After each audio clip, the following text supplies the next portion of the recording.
5 अगस्त 2020 को प्रधानमंत्री नरेंद्र मोदी जी ने श्री राम जन्मभूमि की आधारशिला रखी और श्री रामलला की घर वापसी का 68 सालों का इंतजार खत्म हुआ। लेकिन आपको एक बात जानकर बेहद हैरानी होगी कि ऐसा पहली बार नहीं है जब राम मंदिर का भूमि पूजन और शिलान्यास हुआ हो।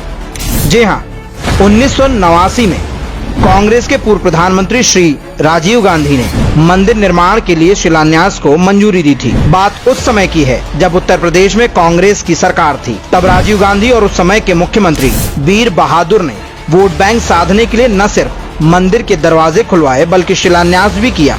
दरअसल राजीव गांधी को उस समय सत्ता गंवाने का डर ऐसा सताया कि उन्होंने भागम भाग में वीएचपी को शिलान्यास की इजाजत दे दी।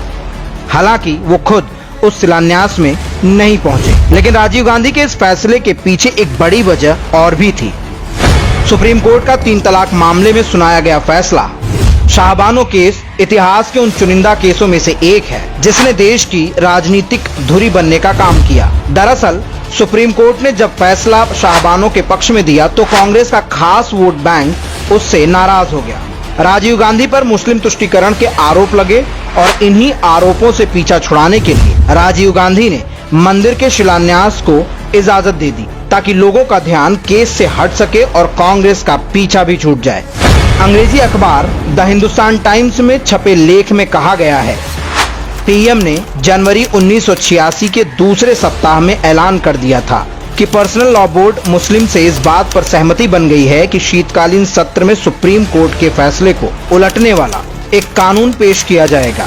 ये सेशन 5 फरवरी 1986 से शुरू हो रहा था। इस घोषणा को लेकर इस कदर विरोध हुआ कि सरकार शाहबानो मामले से लोगों का ध्यान हटाने के लिए किसी बैलेंसिंग एक्ट काट को लेकर सोचने लगी और इस सिलसिले में अयोध्या सामने था, जहां केंद्र सरकार के हुक्म पर उत्तर प्रदेश हुकूमत ने विवादित स्थल का ताला खुलवाने का इंतजाम किया।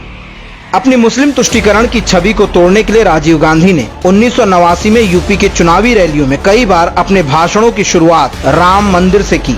लेकिन गांधी परिवार की मंशा कभी भी राम भक्तों या देश को उसकी धरोहर लौटाने की नहीं थी। ये सब एक राजनीतिक एजेंडा था ताकि उत्तर प्रदेश के चुनाव में कांग्रेस के पास मुद्दा हो।